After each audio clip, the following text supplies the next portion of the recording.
Le 23 octobre dernier avait lieu au centre communautaire de New Richmond la mise en route du synode diocésain, une consultation qui s'échelonnera jusqu'en avril 2022. Cette journée s'est terminée avec une célébration présidée par Monseigneur Gaétan Proulx.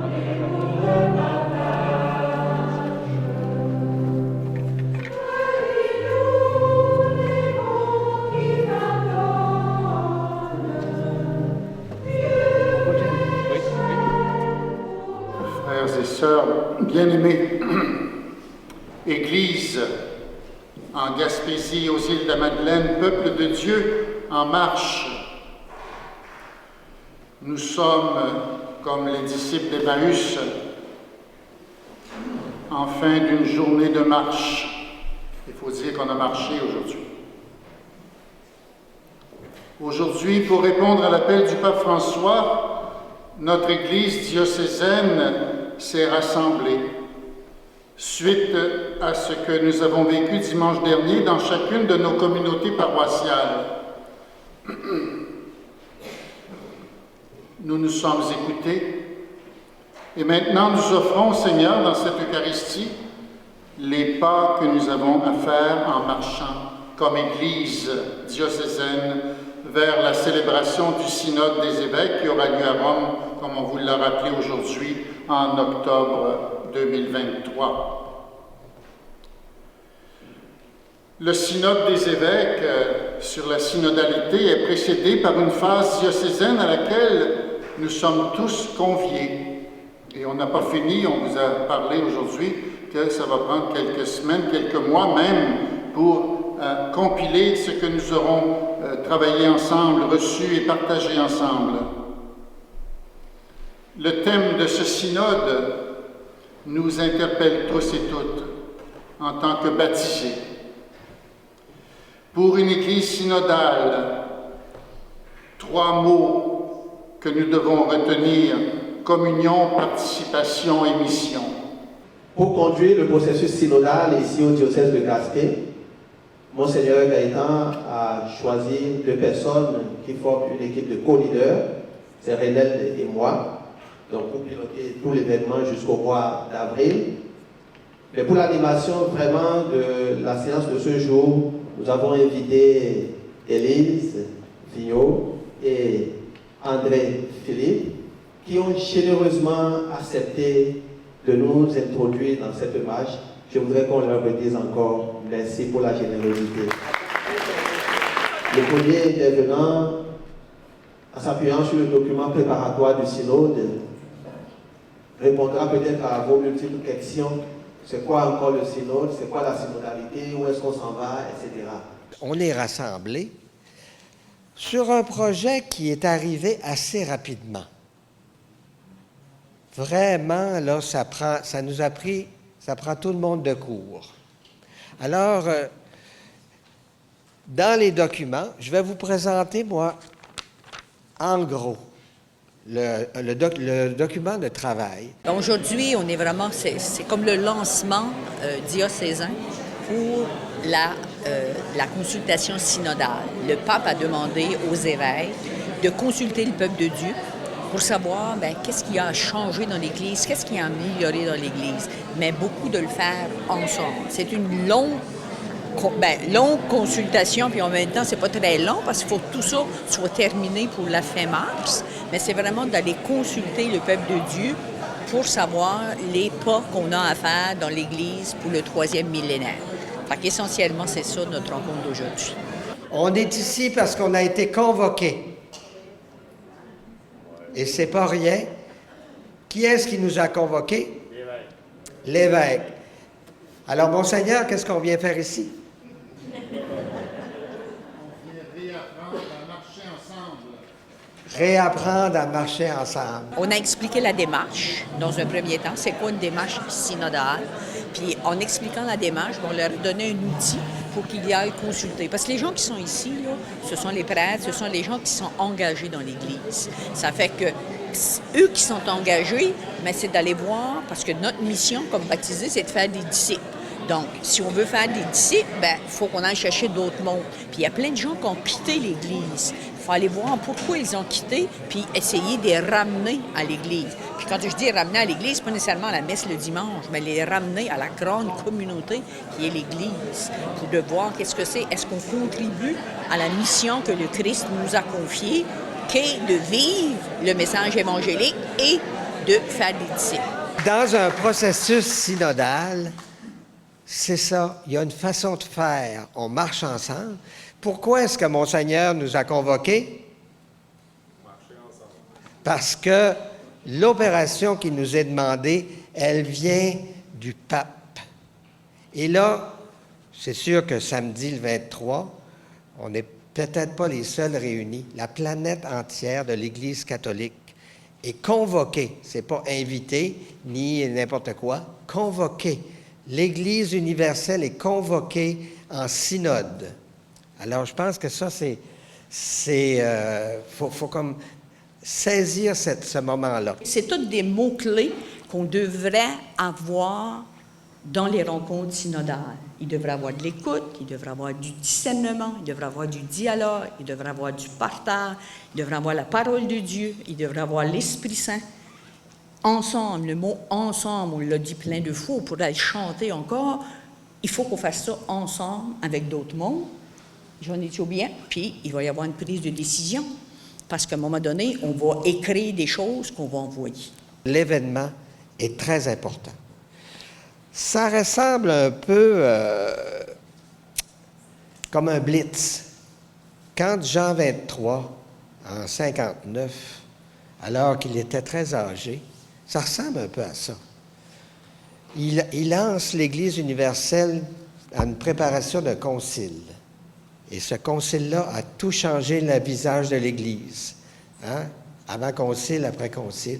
Là, on a l'impression que le pape nous lance cette même invitation-là. Il n'a pas donné beaucoup de chance aux gens de se préparer longtemps d'avance. Et puis l'échéancier n'est pas vraiment long. Hein? Les rapports doivent être remis en mars pour le Québec, hein? Mars 2022. Alors, le pape François invite l'Église entière à s'interroger sur le thème décisif pour sa vie et sa mission. Le chemin de la synodalité est précisément celui que Dieu attend de l'Église du 3e millénaire. Alors, chemin de la synodalité, marcher ensemble. L'objectif, c'est pas de fournir une expérience synodale temporaire ou ponctuelle.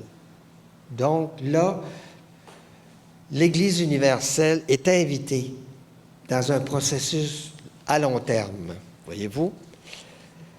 L'Église est invitée, mais plutôt de donner l'occasion à tout le peuple de Dieu de discerner ensemble comment avancer sur la voie d'une Église plus synodale à long terme. Alors là, cette petite opération-là, c'est comme un changement d'axe. Alors, plutôt que la pyramide soit de haut en bas, on la revit à l'envers. Le processus synodal, c'est tout le monde ensemble. Comment se réalise aujourd'hui à différents niveaux, du niveau local au niveau universel, ce marcher ensemble, qui permet à l'Église d'annoncer l'Évangile, conformément à la mission qui lui a été confiée, et quel pas de plus l'Esprit nous invite à poser pour grandir comme Église synodale. Bon, alors c'était des grands termes, pour dire que le pape souhaite que son Église se transforme un peu pour qu'elle devienne plus communautaire. Faire synode, c'est marcher ensemble. C'est ce qu'on pourrait répondre. Mais paradoxalement, le temps du synode est un temps pour s'arrêter.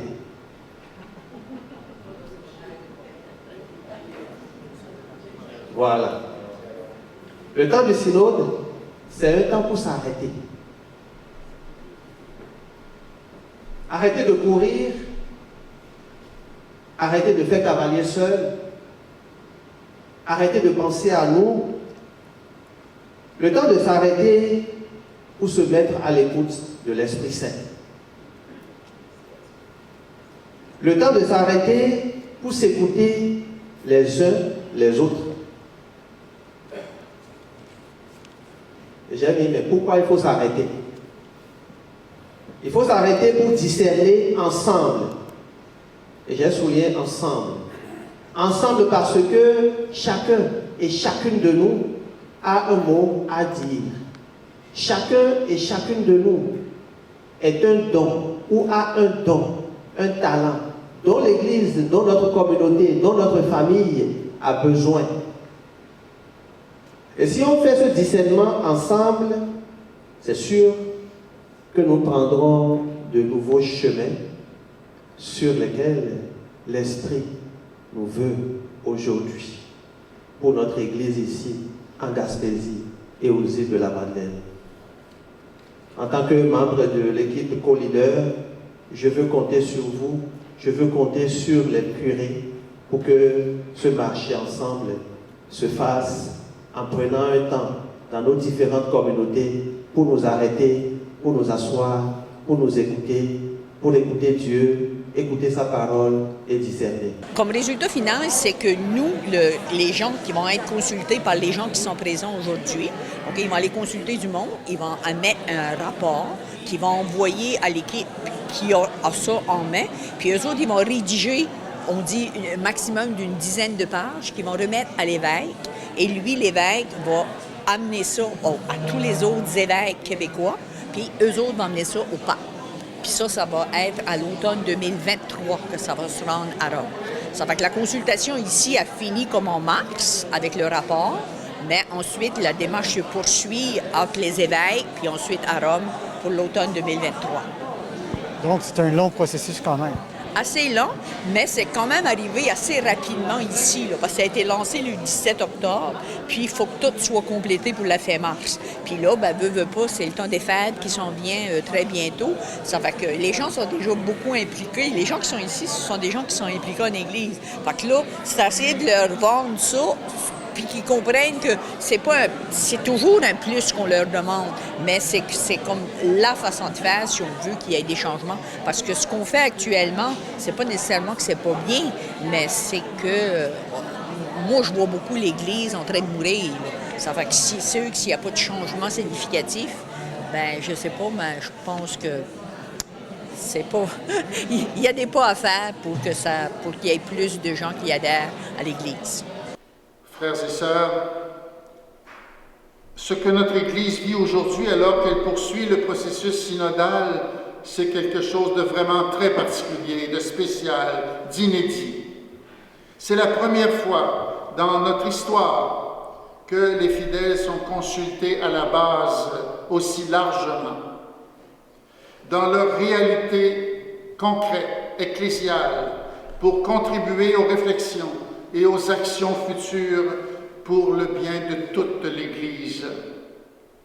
C'est une occasion que nous ne pouvons pas et que nous ne devons pas manquer.